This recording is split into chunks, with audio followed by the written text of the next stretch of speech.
wabarakatuh. Alhamdulillahilladzi arsala rasulahu bil huda wa dinil haq liyudhhirahu 'ala dini kulli walau karihal musyrikun. Asyhadu an la ilaha illallah wahdahu la syarikalah wa asyhadu anna Muhammadan 'abduhu wa rasuluhu la nabiyya ba'da. Bapak-bapak, ibu-ibu dan saudara sekalian yang dirahmati oleh Allah Subhanahu wa taala. Kembali Allah Subhanahu wa taala mengumpulkan kita sekalian di tempat ini untuk meneruskan ngaji kita, dan semoga Allah Subhanahu wa taala jadikan kita selalu bisa istiqomah di dalam kebaikan dan mencari ilmu. Dan Allah Subhanahu wa taala kumpulkan kita sekalian kelak di akhirat di tempat yang mulia di surga Allah Subhanahu wa taala bersama-sama. Langsung saja kita lanjutkan masih dalam bab adab menuntut ilmu. Kita masuk pada poin yang kedua.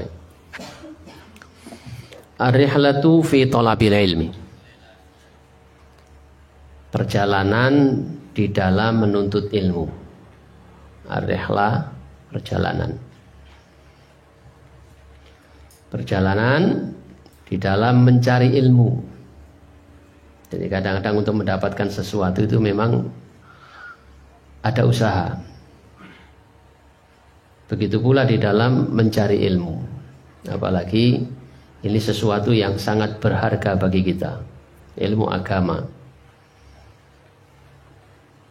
Ilmu yang dengannya kita mengenal Allah Subhanahu wa taala, mengenal Rasulullah Sallallahu Alaihi Wasallam, mengenal agama Islam yang akan menjadi pertanyaan dua malaikat saat kita berada di kubur. Bapak, ibu-ibu dan saudara sekalian yang dimuliakan oleh Allah Subhanahu wa taala. Rawa Ahmadu fi musnadihi wa hasanahu al-Albani. Imam Ahmad meriwayatkan di dalam musnadnya, Musnad Ahmad, ya, Musnad Imam Ahmad, nama kitabnya, dan menghasankan hadis ini yaitu Imam Al-Albani, Syekh Nasiruddin Al-Albani. An Abdullah ibni Muhammad ibni Aqil, dari Abdullah bin Muhammad bin Aqil, dari Abdullah anaknya Muhammad, anaknya Aqil. Annahu, bahwasanya dia sami'a, mendengar, dia telah mendengar Jabir bin Abdullah radhiyallahu anhuma, mendengar Jabir bin Abdullah radhiyallahu anhuma yaqulu, berkata, Balaghani haditsun, balaghani telah sampai kepadaku, haditsun, suatu hadis suatu hadis Nabi SAW, perkataan, perbuatan, ketetapan Nabi SAW, hadis, atau disebut juga atau dikenal juga dengan riwayat. An rajulin, dari seorang laki-laki, sami'ahu, yang dia mendengarnya, min Rasulillah sallallahu alaihi wasallam, dari Rasulullah sallallahu alaihi wasallam. Fashtaraitu ba'iron, fashtaraitu, lalu aku membeli ba'iron, unta. Summa syadattu alaihi rahli fasirtu ilaihi syahron. Summa, kemudian, syadattu, aku menarik, alaihi, atasnya, rahli, kendaraanku. Jadi dia mengendalikan, apa ya? Kan ada kekangnya, gitu. Untanya ada kekangnya, ya. Nyupiri, gitu. Kalau itu mobil, gitu. Karena unta ya pakai tali, bukan pakai supir. Pakai apa? Kemudi. Lalu aku menarik kendaraanku, fasirtu ilaihi syahron, fasirtu, lalu aku mengadakan perjalanan ilaihi, kepadanya, yakni kepada seorang laki-laki tadi itu, syahron, selama syahron 1 bulan. Hatta qadimtu alaihi Syam, hingga aku datang kepadanya di Syam. Ya, negeri Syam sekarang ya Syria, Palestina. Ya. Itu dulunya Syam namanya. Sampai aku datang kepada seorang laki-laki tadi itu di Syam, di negeri Syam. Dia tinggal di Syam. Faida, maka tiba-tiba atau maka ternyata dia adalah Abdullah bin Unais. Faida Abdullahi ibnu Unais. Nah, maka ternyata seorang laki-laki itu adalah Abdullah bin Unais. Rupanya Jabir bin Abdullah ini kenal, sama-sama sahabat. Fakultu lil bawabi. Fakultu, lalu aku berkata lil bawabi, kepada penjaga pintu. Kul lahu Jabirun alal babi. Katakan lahu, kepadanya, Jabir ada di depan pintu. Faqala ibnu Abdillahi. Faqala, lalu berkata Ibnu Abdillah, Qultu, aku berkata, na'am, ya. Fakharaja bata'u thawbahu, lalu dia keluar hingga bata'u menginjak thawbahu, pakaiannya.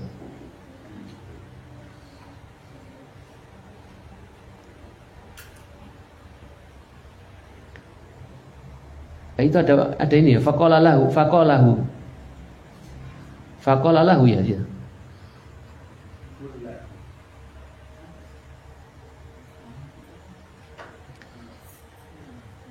Qultu, aku menjawab, na'am. Fa kharaja bata'u thawbahu, lalu dia, yaitu Abdullah bin Unais ini, keluar hingga menginjak pakaiannya. Ini sangat terburu-buru.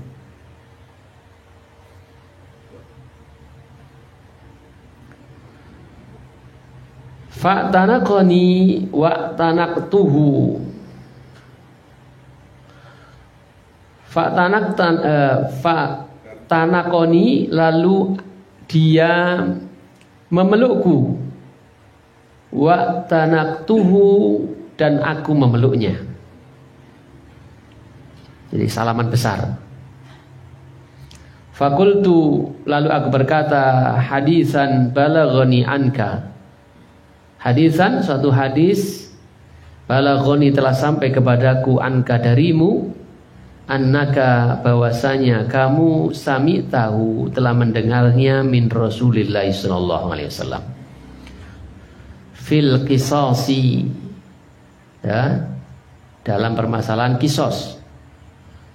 Fa khasyitu, lalu aku khawatir, aku takut, antamuta au amuta qabla an asma'ahu.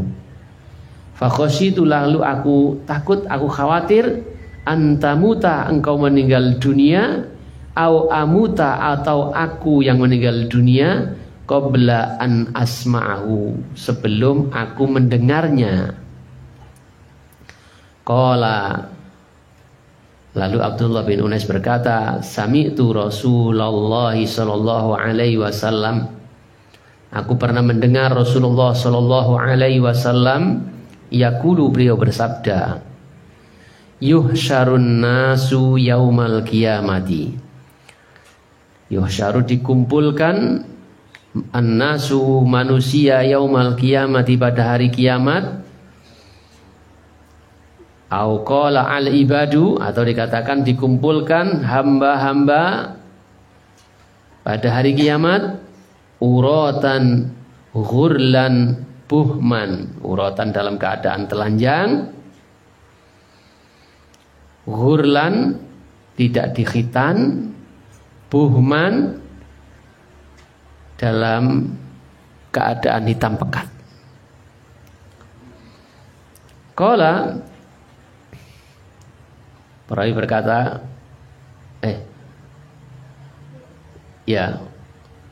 Qala ia berkata, kulna kami bertanya, mah buhman, apa itu artinya buhman? Qala Abdullah bin Unais menjawab, laisa ma'ahum. Maksudnya qala berarti ini sahabat ya, sahabat bertanya, kulna kami bertanya kepada Rasulullah SAW, mah buhman, apa itu buhman wahai Rasulullah? Qala Rasulullah SAW menjawab, laisa ma'ahum syai'un. Laisa ma'hum, tidak ada pada mereka syai'un, sesuatu pun.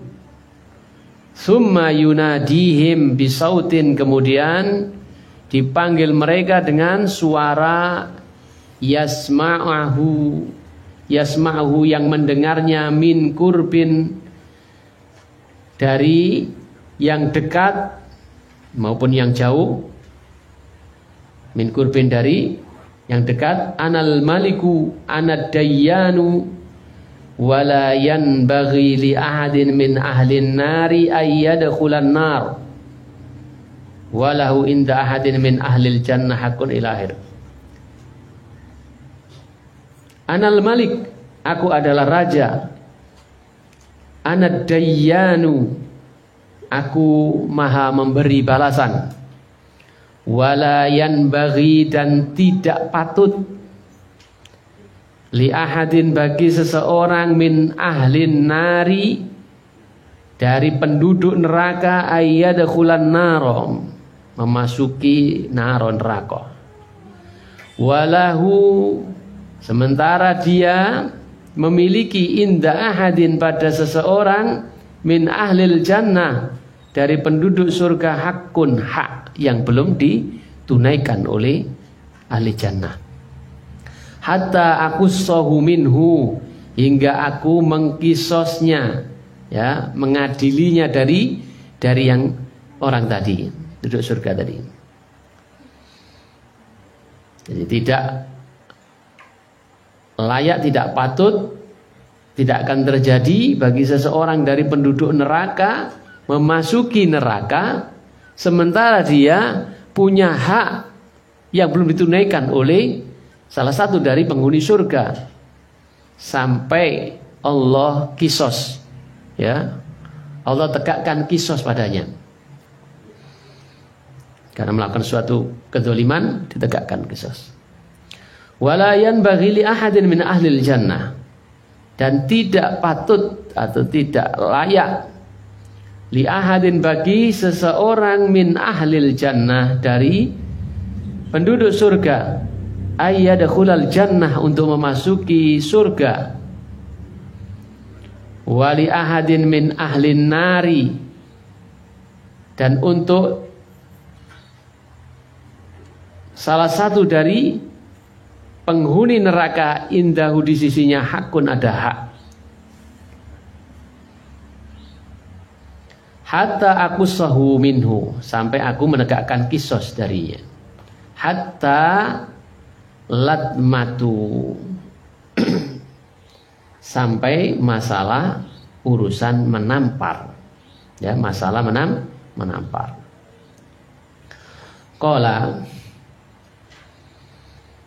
ia berkata, artinya sahabat bertanya, Jabir, Abdullah bin Unais, maaf, Abdullah bin Unais berkata, kulna, kami bertanya, kaifa wa innama na'tillahi azza wa jalla uratan ghurlan buhman.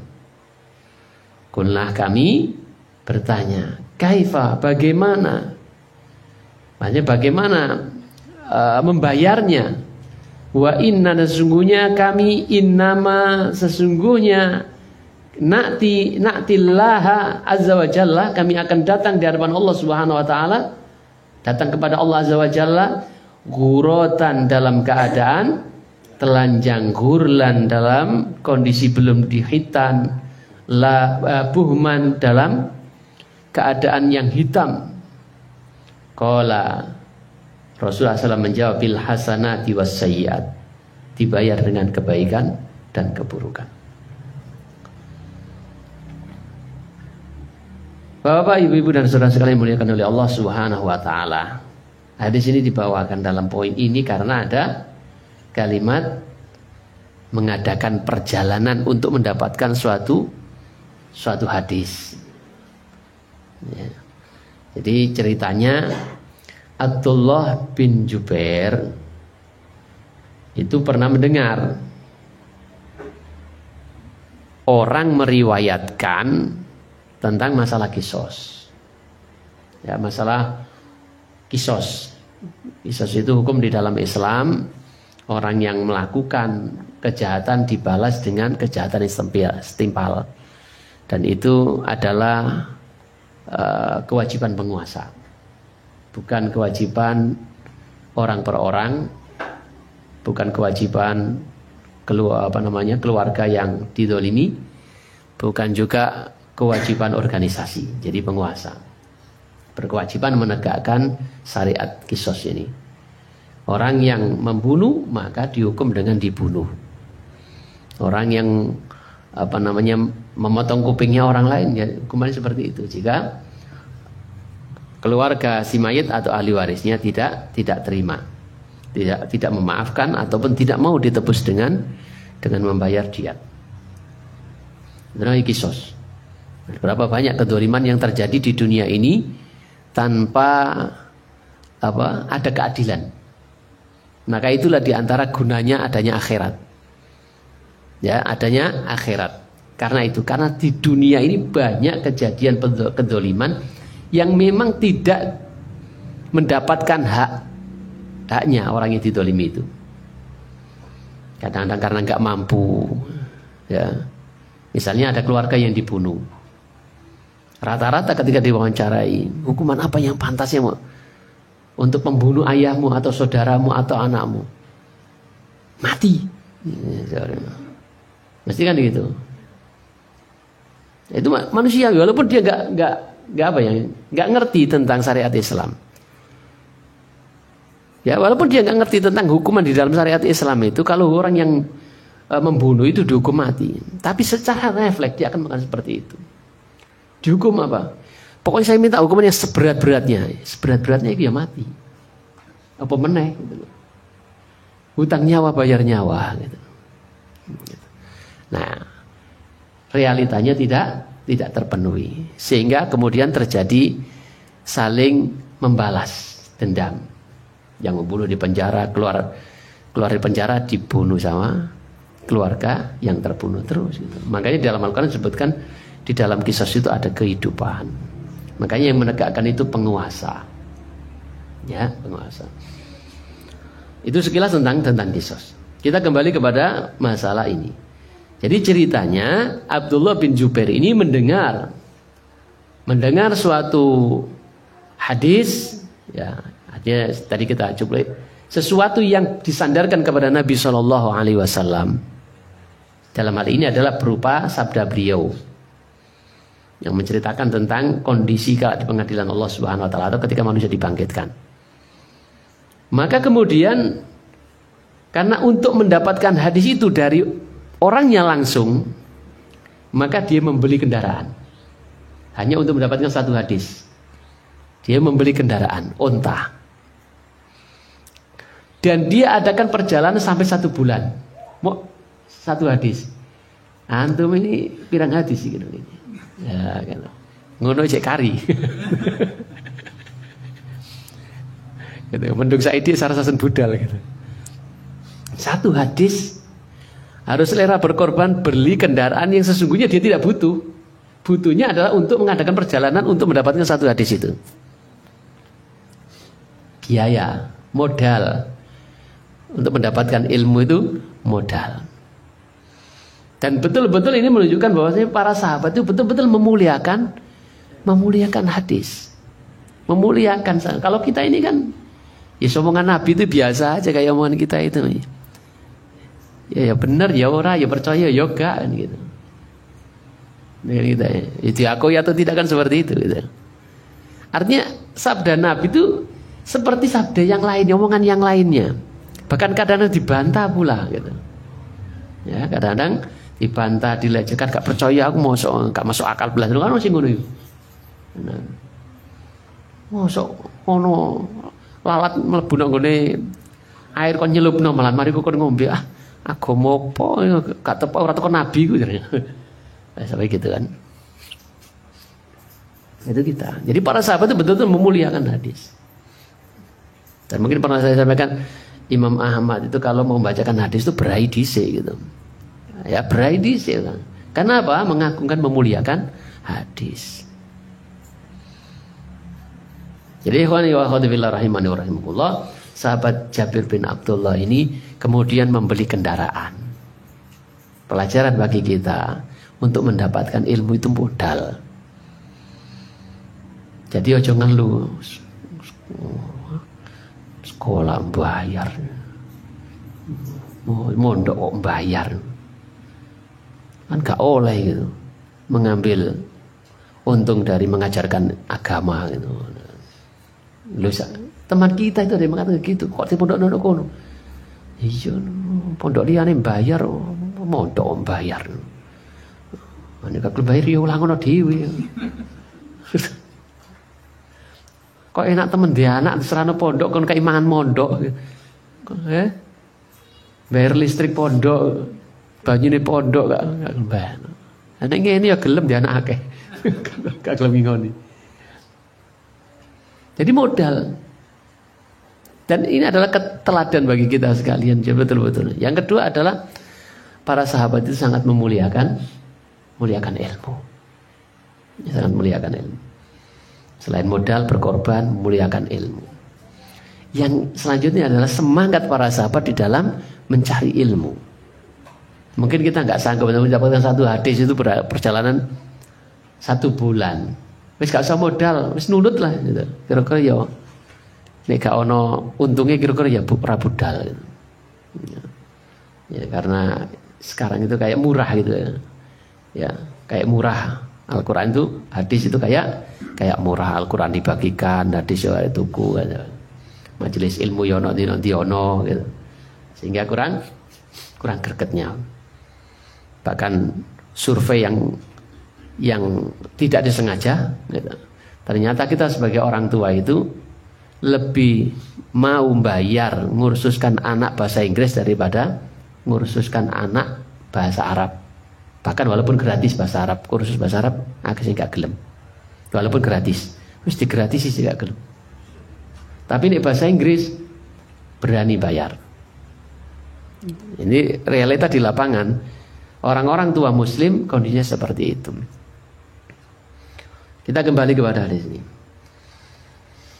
Jadi Jabir bin Abdullah berangkat dengan mengendarai itu dengan modal dan pelajaran yang bisa kita petik tadi. Ya, dia menarik kendaraannya, mengadakan perjalanan selama 1 bulan untuk menemui seorang laki-laki tadi. Ternyata dia tinggal di Sam. Ya, ketika dia sampai dikatakan kalau orang itu adalah Abdullah bin Unais. Ternyata koncoku dewi. Gitu. Sama-sama sahabat Nabi.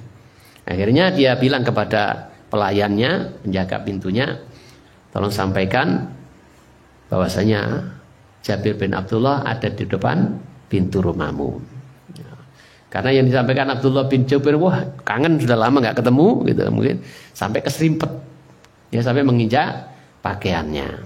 Nah setelah bertemu, ya salaman, rangkulan dan sebagainya. Aku merangkul dia, dia merangkulku, aku pun merangkul dia.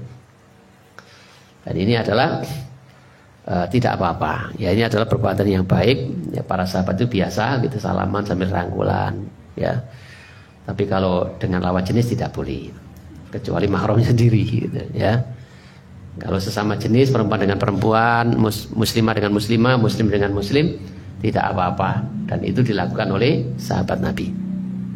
Tapi kalau bukan mahramnya tidak boleh. Ya, tidak boleh. Jangankan rangkulan, bersentuhan saja tidak boleh. Bersentuhan tangan yang bukan mahramnya tidak boleh. Kepala kita ini ya lebih bagus, lebih lumayan dicos pakai besi panas daripada bersentuh dengan wanita yang tidak halal bagi kita laki-laki. Jangankan bersentuhan, memandang saja suruh nundukkan. Wa kullil mu'minina yaghuddu min absarihim, demikian pula wa kullil mu'minati yaghuddna min absarihinna. Katakan kepada mukminin, orang-orang mukmin laki-laki itu agar menundukkan pandangan mereka dari barang-barang yang haram dipandang. Demikian pula kepada mukminat, orang-orang mukmin wanita agar menundukkan pandangan mereka dari yang haram dipandang. Jadi pacaran itu tidak boleh kecuali setelah nikah. Tapi pacarannya Islami, Pak. Cuma WA-an tok, cuma miss call-an tok, cuma video call-an tok gitu. Iku ayo nang ngene poso. Ngilingno berbuka, nang ngene tahajud. Tidak ada. Tidak ada pacaran mata, tidak ada pacaran tangan, tidak ada pacaran hati. Kalau mau pacaran nikah dulu baru pacaran. Kita lanjutkan. Kemudian dia berkata, perkataannya, telah sampai kepadaku, kata Jabir, telah sampai kepadaku suatu hadis darimu. Nah, ternyata kamu orangnya. Bahwasanya kamu mendengar dari Nabi Shallallahu Alaihi Wasallam. Ini perkataannya. Jabir bin Abdullah, telah sampai kepadaku suatu hadis darimu, ternyata kamu mendengar dari Nabi Shallallahu Alaihi Wasallam itu. Kamu dengar dari Nabi Shallallahu Alaihi Wasallam. Jadi para sahabat dulu ketika mendengar itu, pada zaman itu belum ada orang yang bujuan, itu nggak mantep kalau nggak ketemu orangnya langsung. Karena apa? Ini mengagungkan sunnah. Apalagi di zaman kita ini ya. Zaman dulu sudah jadi hadis itu terjaga. Benar gak ini? Karena kalau sudah pindah tangan, pindah orang, itu biasanya tadi itu asalnya tempe jadi tempe goreng. Bicaranya gedang, yang disampaikan kolok sudah. Nah ini harus hati-hati, ini masalah hadis, ini masalah agama, dasar agama. Padahal zaman itu adalah semua orang-orang baik, orang-orang adil. Gitu. Nah, makanya untuk zaman-zaman kita sekarang ini ya harus jelasin. Ya, dengar omongan itu harus jelas, bener nggak? Jangan-jangan nggak seperti itu. Ya. Jangan-jangan bukan kolok, tapi gedang.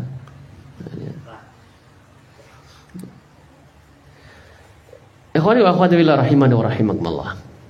Jadi dia ingin ketemu langsung, ya ketemu langsung dan juga ingin mendapatkan tentang kebaikan di dalam perjalanan menuntut ilmu. Karena Rasulullah SAW mengatakan seperti yang sudah kita hafal, man salaka thariqan yaltamisu fihi ilman sahalallahu lahu bi thariqan ilal jannah.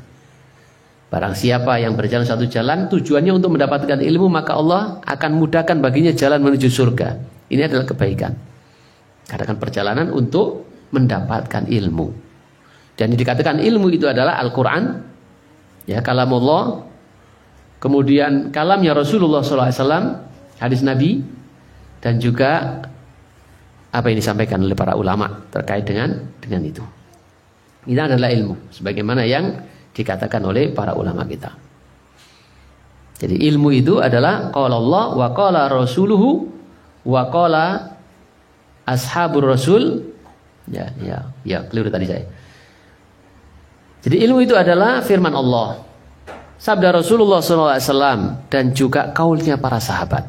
Itu adalah ilmu. Karena sahabat mendapatkan langsung dari Nabi SAW.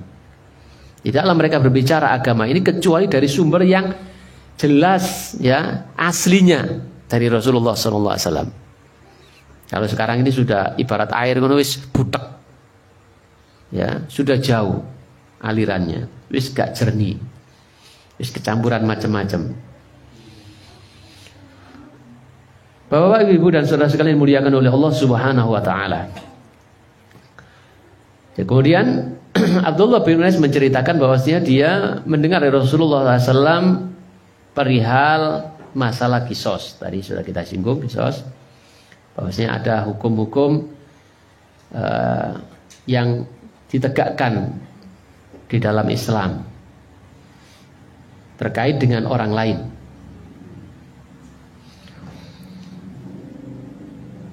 Kemudian kata Jabir bin Abdullah, aku khawatir jika kamu meninggal dunia atau aku yang meninggal duluan sebelum aku mendengarnya langsung darimu. Ini sebagai bentuk penjagaan kepada sunnah Rasulullah SAW. Padahal zaman itu zaman yang masih baik. Karena juga mengagungkan sunnah Rasulullah, memuliakan sunnah Rasulullah, dan ingin yang orisinil. Yang orisinil, yang betul-betul orisinil. Dari orangnya yang langsung yang mendengar Rasulullah. Kita kalau urusan dunia aja mintanya yang orisinil. Masa urusan agama nggak mau yang orisinil? Gitu. Kalau dunia urusan gak gelem dek KW, tuku ban sepeda motor yang jaluke sing apik. Ora sing palsu. Ya, apa meneh dhuwit malah ora gelem dhuwit palsu. Tapi kenapa dalam urusan agama gitu? Kok kebanyakan kita ini kok malah seneng dengan yang KW-KW gitu loh. Yang KW-KW gitu. Yang sunnah ditinggalkan, kemudian yang mirip-mirip sunnah yang digawe-gawe malah itu yang disenengi. Nah ini kan aneh gitu. Kenapa nggak ingin yang asli sekalian sumbernya? Pemahamannya langsung dari para sahabat yang diajari Nabi SAW. Kok cek seneng pemahaman ibu Aristoteles termasuk pemahaman organisasi ini iki pemahaman kok begitu gitu. Ya, alhamdulillah kita berkomitmen untuk mengikuti pemahaman salafus soleh yang mereka mendapatkan langsung dari Rasulullah SAW terkait agama ini.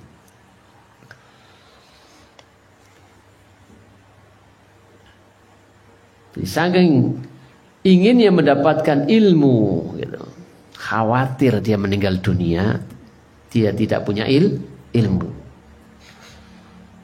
Lalu Jabir meneruskan, Abdullah bin meneruskan, sami'tu Rasulullah SAW yaqulu. Ini sunnahnya yang disampaikan oleh Nabi. Aku mendengar Rasulullah SAW beliau bersabda, yuhsarun nasu yaumal qiyamati.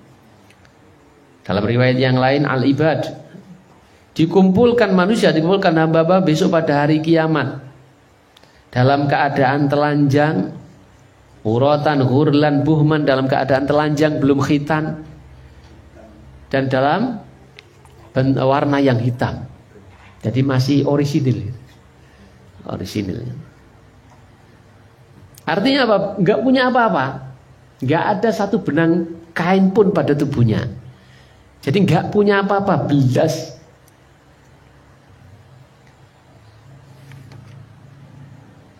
Laisa ma'ahum syai'un.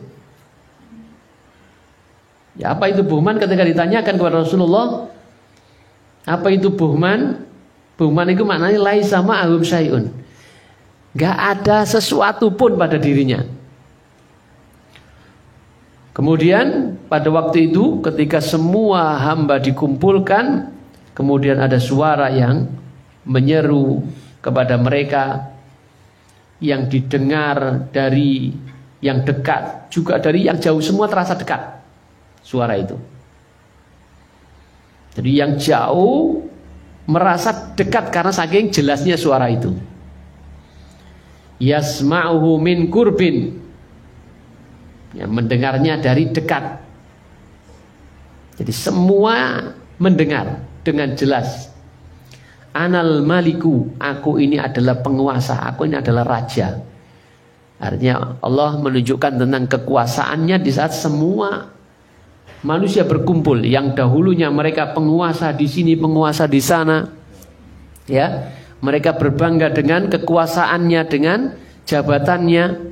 Semuanya sama kondisinya, telanjang bulat, belum bikitan, dan nggak punya apa-apa. Buman hitam gelap itu dan nggak punya apa-apa. Nggak ada jabatan, nggak ada, jangan jabatan.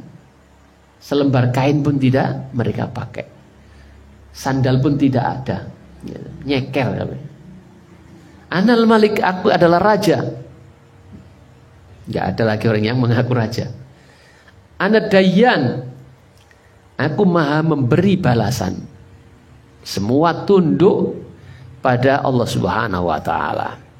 Mungkin di dunia orang yang puasa bisa menangguhkan hukuman kepada seseorang karena suatu kepentingan, karena keluarganya atau apa, atau karena sokokan.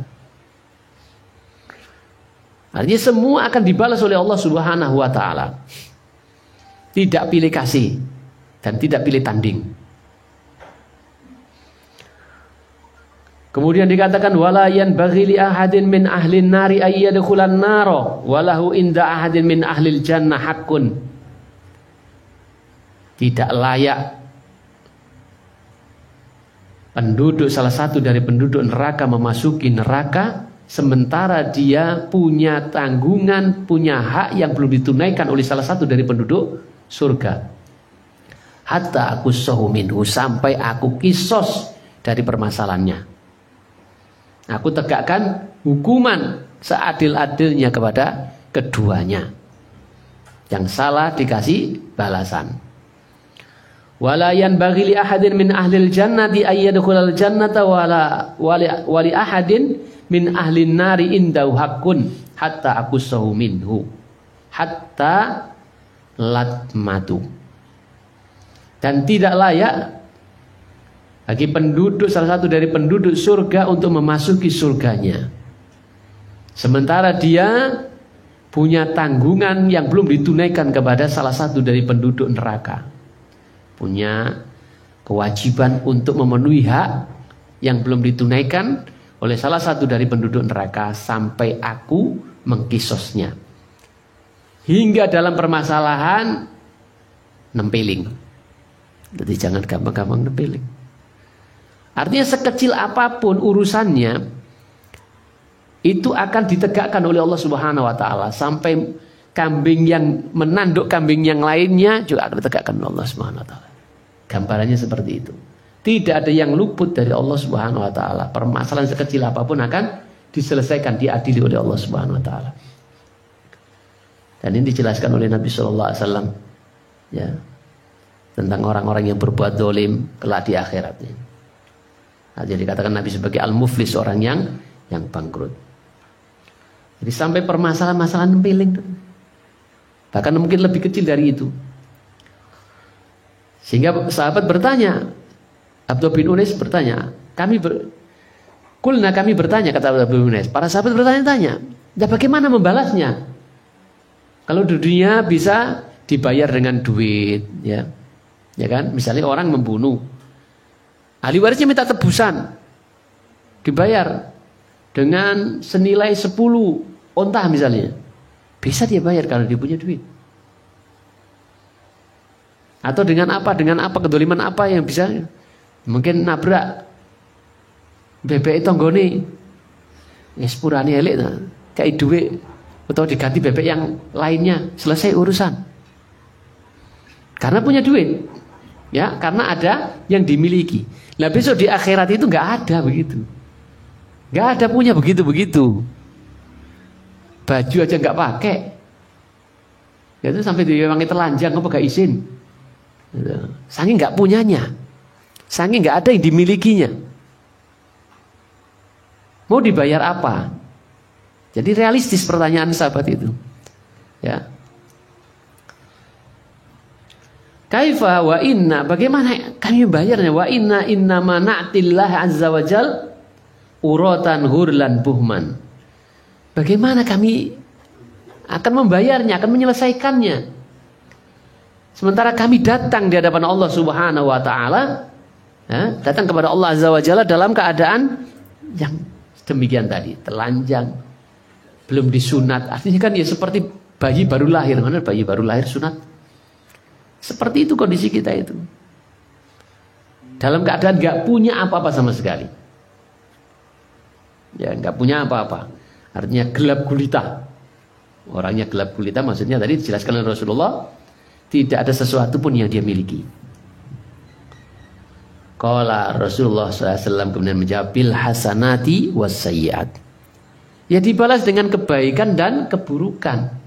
Pahalamu dikasihkan dia atau dosanya dia dikasihkan kamu, seperti penjelasan dalam hadis orang yang bangkrut itu. Jadi Rasulullah SAW pernah kumpul-kumpul dengan para sahabat, kemudian Rasulullah SAW bertanya kepada mereka, atadruna mal muflis? Ya tahukah kamu Siapa orang yang bangkrut itu? Sahabat menjawab, al-muflisu fina ma la dirham lahu wala mata'. Orang yang bangkrut itu, wahai Rasulullah, dalam pandangan kami orang yang tidak punya harta kekayaan. Dia tidak punya harta kekayaan. Tidak punya dirham, tidak punya dinar, tidak punya. Kemudian Rasulullah SAW menjelaskan tentang bangkrut yang sesungguhnya. Karena sesungguhnya kebangkrutan yang sesungguhnya adalah kebangkrutan di akhirat. Bangkrut di dunia itu bisa bangkit kembali. Banyak orang yang bangkrut bisa bangkit kembali dari keterbangkrutannya. Tapi di akhirat tidak bisa lagi. Bangkrut di dunia ada orang yang minjemi duit, merintis usaha, ya berjaya lagi. Di akhirat tidak ada begitu-begitu. Inilah kebangkrutan yang sesungguhnya. Kemudian Rasulullah menyebutkan, ya, orang yang bangkrut ini, dia datang di hadapan Allah Subhanahu wa taala dengan membawa pahala sholatnya, pahala puasanya, pahala sodakonya, pahala ibadah-ibadahnya. Dan setiap kita melakukan kebaikan kan diganjar oleh Allah. Ya, diganjar oleh Allah dengan kebaikan, dengan pahala. Itu yang akan kita bawa kelak di akhirat. Sementara itu dia juga mempunyai perbuatan-perbuatan yang mendolimi orang lain. Ya, dia memukul orang lain, menendang orang lain, mencaci maki orang lain, memfitnah orang lain, dan kedoliman-kedoliman yang lainnya. Kemudian Allah Subhanahu wa taala adili. Ya, seperti dalam hadis ini, tidak ada sekecil apapun kecuali akan ditegakkan kisos.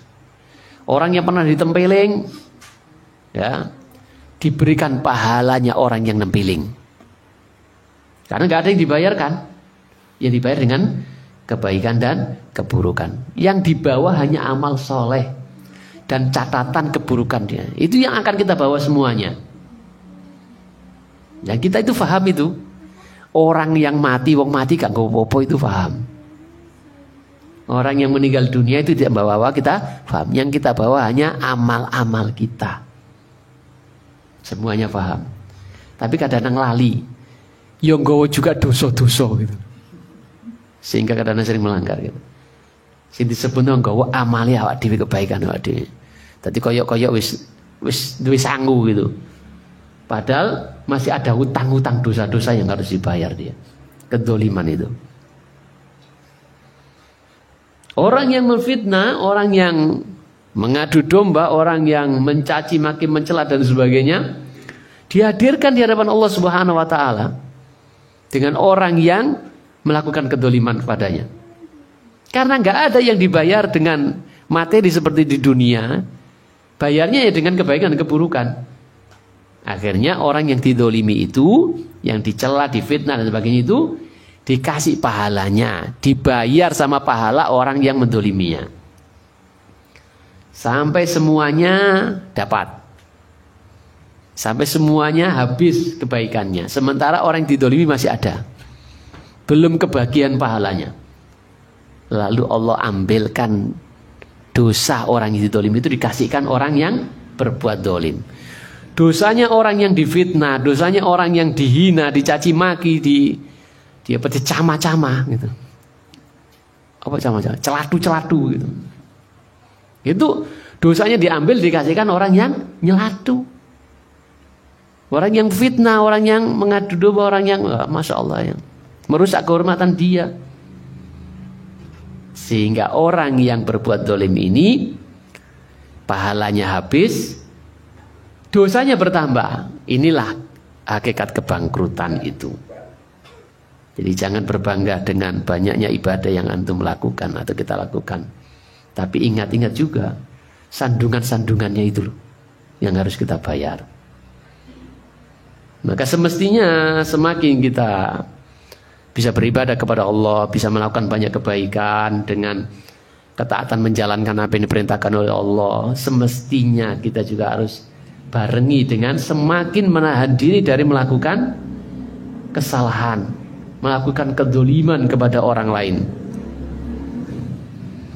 Ittaqud da'watal mazlum. Di dunia saja begitu. Takutlah kamu dengan doanya orang yang didolimi. Rasulullah SAW mengingatkan. Itu di dunia. Kalaupun dia gak berdoa, sehingga tidak terbalaskan, besok di akhirat tetap terbalaskan. Ya takutlah kamu dengan doanya orang yang didolimi, karena antara dia dengan Allah itu nggak ada hijab, nggak ada pembatas. Doanya masih dikabulkan. Walau fajiron, sekalipun dia orang yang banyak berbuat dosa. Itu mengingatkan kepada kita orang-orang yang sudah merasa baik atau sudah baik, agar juga menahan diri dari melakukan perbuatan zalim pada orang lain. Nah, kalau perbuatan zalim diri sendiri sih ijek mendingan gitu. Walaupun itu juga tidak boleh mendolimi diri sendiri. Apalagi dengan orang lain kaitannya ini. Dengan Allah, Allah bisa ampuni. Tapi dengan orang lain maksudnya. Ya orang lain itu ya bukan hanya orang lain, orang yang nggak ada hubungan kerabat dengan kita, termasuk juga orang yang punya hubungan kerabat dengan kita, orang tua kita, ya orang lain. Bapak ibu dan saudara sekalian dimuliakan oleh Allah Subhanahu Wa Taala. Jadi itu tambahan dari pembahasan masalah apa terkait dengan masalah mencari ilmu. Gitu. Itu tambahan. Ya harus kita ulang karena ini juga sebagai bentuk nasihat untuk kita semua. Kemudian poin yang ketiga adalah adamul julusi wastal halqah. Tidak duduk di tengah-tengah halaqah. Ini termasuk adab di dalam menuntut ilmu. Seperti ini berhalaqah itu muter, ya. Dulu belum ada pengeras, mungkin banyak kan ya halaqah, berhalaqah, muter posisinya. Nah, tidak boleh duduk, adabnya tidak boleh duduk di tengah-tengah. Ini insya Allah sudah kita baca dahulu di sini. Ya.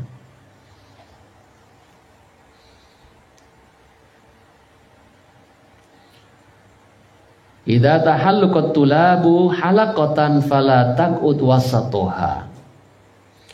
Apabila duduk berputar melingkar, at-tulab, para penuntut ilmu, halaqatan dalam suatu halaqah, fala taqud wasatuha.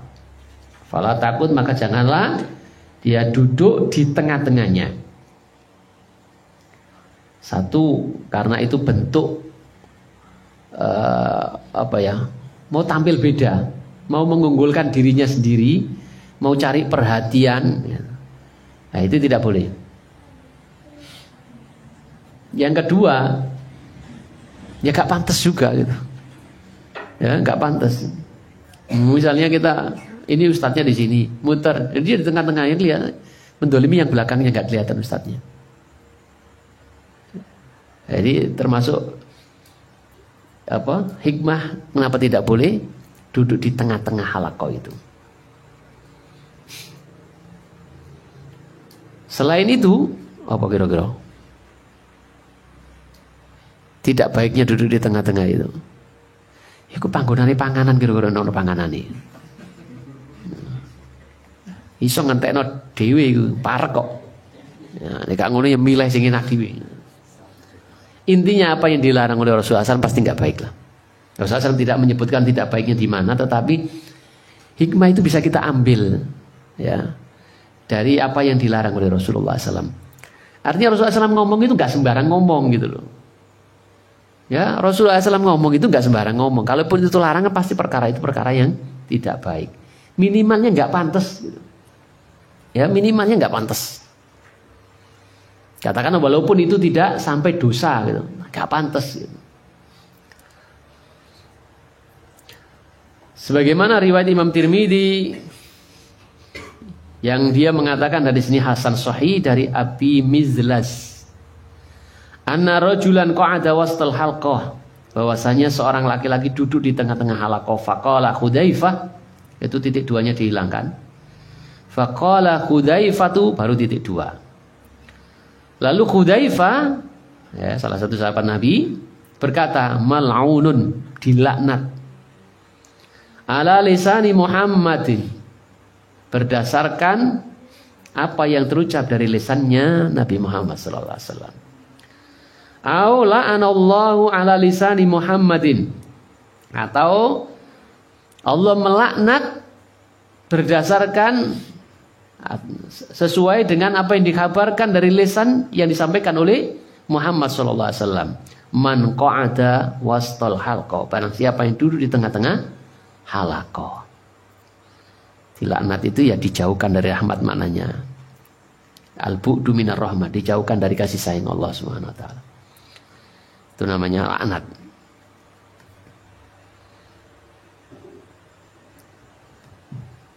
Ikhwani wa akhwati fillah rahimani wa rahimakumullah, mungkin cukup dulu. Sudah hampir 1 jam. Kita membaca hadis ini dan mengambil beberapa hikmah yang bisa kita dapat sesuai dengan kemampuan kita. Semoga apa yang kita baca bersama-sama tadi ada tambahan ilmu untuk kita, menjadi pengingat untuk lebih baik, dan semoga Allah Subhanahu wa taala menjaga kita tetap istiqomah dan memberikan kebaikan demi kebaikan yang lainnya. Subhanakallahumma wa bihamdika asyhadu an la ilaha illa anta astaghfiruka wa atubu ilaik. Assalamualaikum warahmatullahi wabarakatuh.